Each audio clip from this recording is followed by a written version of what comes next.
From Reminder Media, this is Stay Paid, a sales and marketing podcast on a mission to help you close more deals and retain more business. Hosted by the VP of Marketing, Josh Stake, and Reminder Media's president, Luke Akery. So get ready to hear the golden nuggets that will allow you to live a life of freedom tomorrow, but only if you take action today. Welcome to another Silver Dollar episode of Stay Paid, the best sales and marketing tips of your week in 15 minutes or less. Today, we're going to talk about trends. We're going to talk about some consumer trends. So when building and growing a business or practice, you constantly have to keep an eye on where the market is and where the trends are heading if you don't want to get left behind. And now that we've successfully navigated the panic pivoting of 2020, spent all of our time just kind of pivoting and no time looking forward, it's time to start looking ahead again and preparing for the future. So I was revisiting this report that I received from Bazaarvoice.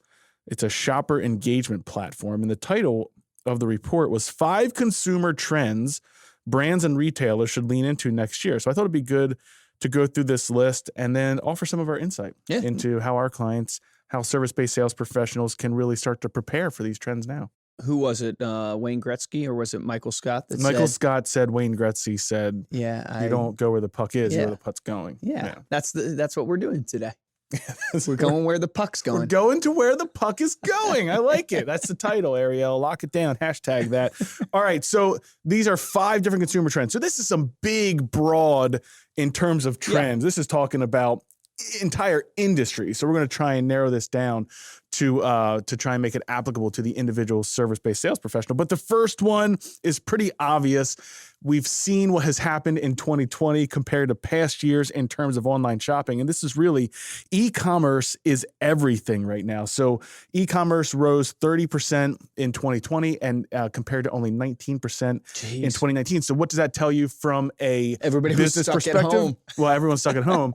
But everybody, the online traffic, the amount of time spent online has continued to increase, and it's only going to get more from what they're predicting. Well, you think of quarantine, all it did was advance the timeline. It compressed the timeline. Like, we were headed this way anyways. The idea of virtual meetings, the idea of virtual showings, all this stuff was happening anyways, just such a small scale. And now you think of like, even all the old people, right? They have now become good on Zoom. They've now become good on technology because they had to. And so that's going to force just an increase in the consumer experience online, which means you have to focus on your business. Like, a good action item would be, what is your online process?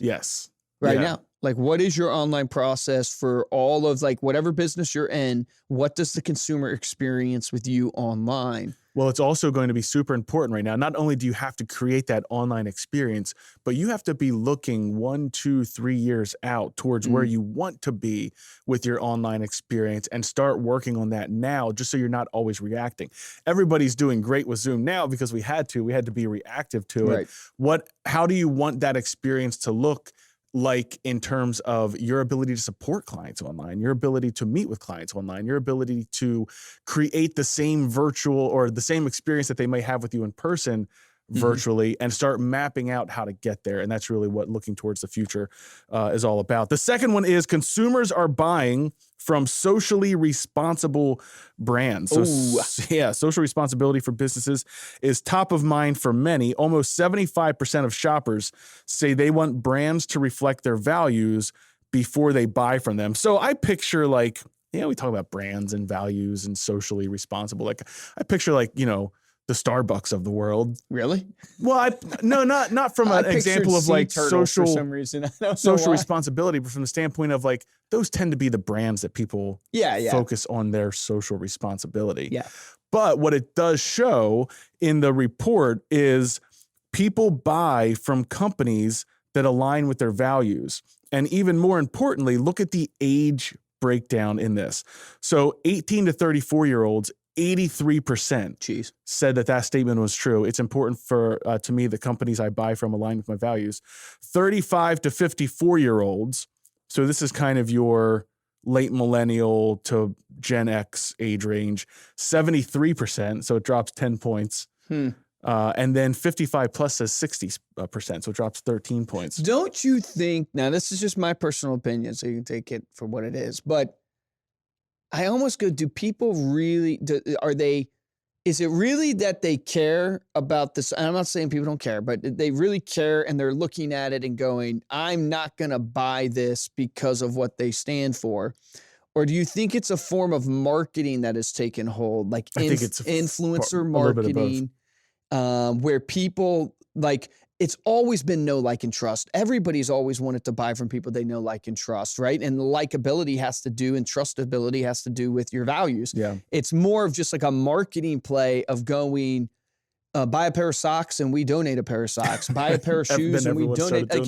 I'm not saying it's a bad thing. Like if you hearing me as like the Grinch here, I think it's great. We should do stuff like that. But I'm saying it's more of a sales marketing play that was made and everybody now goes, holy crap, Tom's shoes. Yeah. That was a genius idea that convinced a ton of people to buy a bunch of shoes and did something good, which made people feel good in the process. So now every business is going, how do I make it so where you buy something, we give something? Yeah, yeah. Well, I also think it's important that sort of the values is attached to that as well. And here's another kind of stat there that I think showcases a little bit of what's behind there. When asked or when given the statement, I enjoy buying products that show off my political or social ideology or beliefs, right? So I enjoy buying products that show them off. 18 to 34-year-olds, 62% said yes to that. Wow. 35 to 54-year-olds, 50%, and then 55 plus said was 21%. So a massive drop off in the ability to show off that you're buying from a company that supports your beliefs. But that plays into the psychology. It's such a marketing thing, which is great. I just wonder. It's just interesting. Well, so what do you do? What do you do with that? How do you actually come up with some action items here? Well, you have to answer these questions. Does your company have a clear set of values? And this isn't, you brought up the sea turtles. It's not that you have to save the sea turtles. That doesn't mean that's your value. But what do you actually value, and what do you value in terms of the experience or the people that you work with, or what you want to provide, this level of service you want to provide? How does your company give back to the community? So we talk about this all the time. One of the ways to really get invested in the relationships that you have with your clients is to invest in the community and get involved.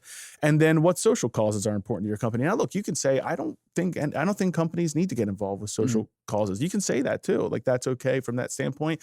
We're just trying to give you, hey, here's where people are saying the trends are connected. Now, the question that I have is, as the ages move into the next age bracket, will they perception change? That's what I always think is funny about reading. Well, I think beyond a shadow of a doubt, you want to be a company of purpose, right? You want to be a company of impact. If you're not a company of purpose and impact, not only are you missing a huge marketing and sales avenue, right? But then at the end of the day, also, like, business is not just to make money. Like, the money can't satisfy. So I think it's a really good principle that will also fuel your motivation, that you, even your workers, your people, I mean, we've been talking about this at the executive level here at our company. Like, we really want to hone in on a charity or a couple charities that we support that really align with our vision. We do a charity issue every year for our product, right? Where we raise support and awareness for things like whether it's feeding the hungry or breast cancer awareness, stuff like that. But honing in, because it gives also your team purpose, and people will come and want to work for your company to be aligned with that purpose as well. There's a great guy, we've been trying to get him on the podcast. Hopefully we can. He owns a coffee shop in Philly, not just coffee shop, it's a coffee company called Saxby's. And they are like all about impact. He created the whole company to be a giving back company. And actually I think it's called like a B card. Where like you're a corporate, I might be pronouncing it wrong, but you know how you have S Corps, right? And LLCs and stuff like that. You can become a B corporation, certified B corporation, which is you meet all these list of criteria of you giving back. And it's like almost like a metric that people audit you on. So. See, even that they turned into a marketing thing. Well, I think one of the other things that we have to consider here with all of this is similar to what you guys have talked about before, where as soon as you have something outside of business that someone can relate to you about, especially with breast cancer, like so many people in this world are affected. They know someone or they themselves have had it. It instantly, I don't want to say it builds that trust, but you have more of a human connection with your brand outside of this is just what I sell and this is what I do every single day. It makes you more of a human. Yeah, well said. Huge. The third one is social media is about more than memes and selfies. So this is obvious. This is where everything's heading. Commerce will be driven by social. The most popular social media platforms to shop on. This is crazy. Instagram with 92%, Facebook then 39%. So wait, Instagram's more popular than Facebook in e-commerce shopping? Most popular social media platforms to shop on. Wow. Instagram. I would not have envisioned that. Yeah, 92%. Facebook 39%, YouTube 22%. So you can see that speaks to the trend of where social's going. If you're not on Instagram. Well, have you ever bought anything from Instagram? Oh yeah, all the time. Yeah, it really is good for like products. I bought like much more stuff clothes, from Instagram than Facebook. Same. It's like apparel. It's very good for on Instagram because you immediately see it. It's easy to tap and buy.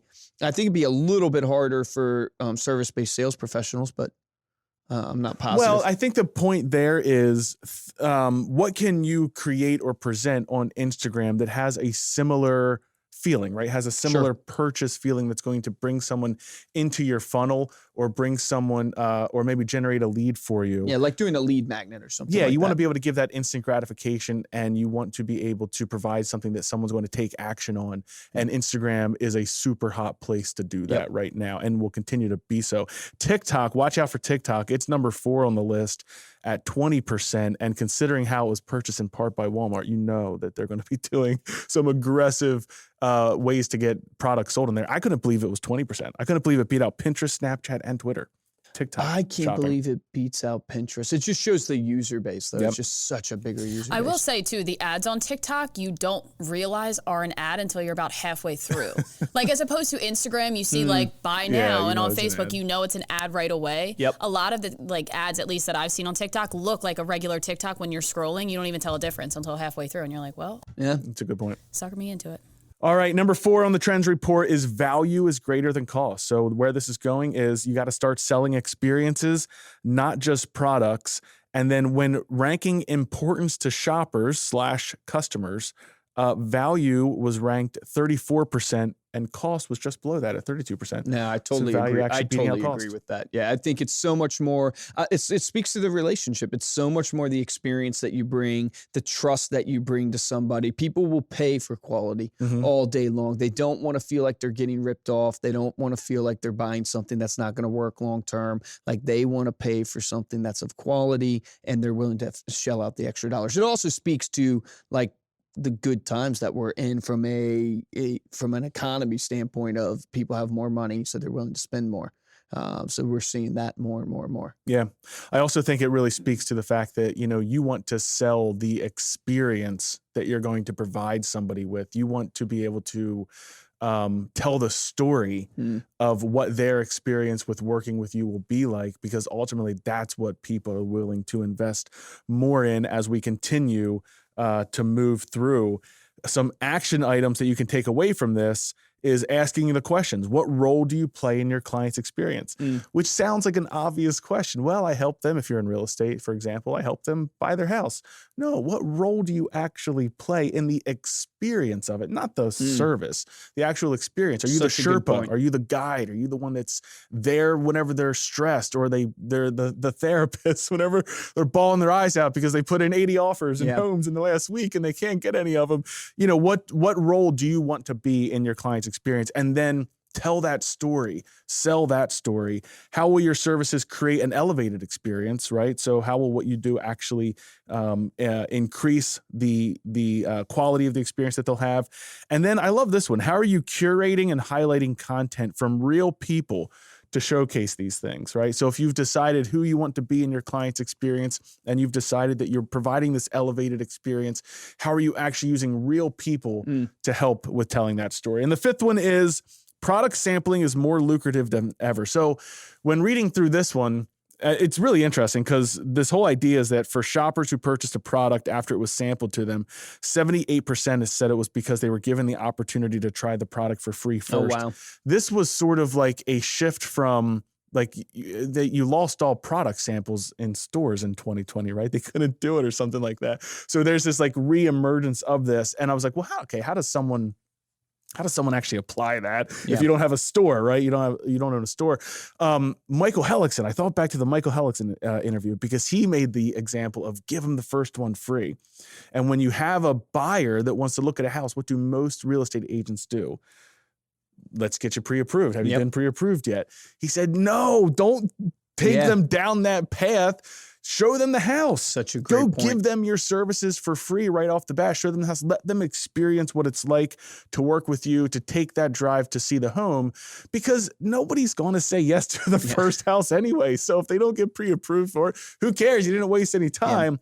But you've been able to create that experience with no commitment. I think that's sort of the takeaway here is, look, people want a little bit for free. They want a little bit of the experience, or they want a little item of value for no commitment in order to build the trust with your business. Yeah, they can. We see this with our own company. We offer, like, the 99% of our sales are trial based, where you try it for the first time with no contract, and then you move into an obligation. And the whole point there is that people want to feel like they're in control and they can have an out, and they're not locked into anything. And then it gives you a chance to showcase your service, which is the value that you present over the cost, just like the point beforehand.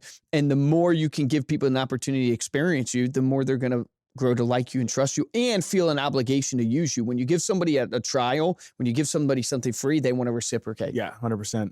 So there you go. Those are the 5 consumer trends to lean into in 2021. Thank you so much for listening. You can head on over to staypaidpodcast.com. We'll include a link to that report so you can read through it yourself, as well as a video of this week's episode. To support the show, we'd love it if you would subscribe on Apple Podcasts, leave a comment, and tell a friend about the show. And we'd also love to hear from you. So we have a new survey available. I started off the podcast tongue twisted. I'll end the podcast tongue twisted. Available at staypaidpodcast.com/survey. We would love to hear your thoughts on the show. Speaking of, the shopping experience and all of that, I actually ordered a chicken and an egg on Amazon. Yeah. What came first? I'll let you know.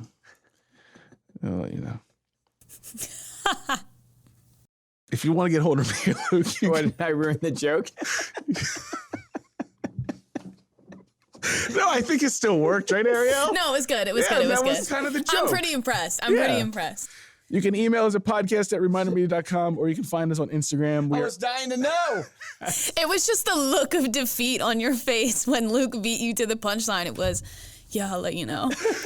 For this episode of Stay Paid. No, I think it still works. No, it was funny. It was good. The joke is, I ordered an egg on chicken and egg on Amazon. I'll let you know.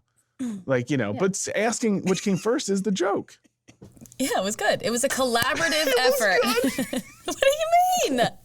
We're going from you've hit a new low when you get the "it was good" for your jokes. No, it was good. You were great.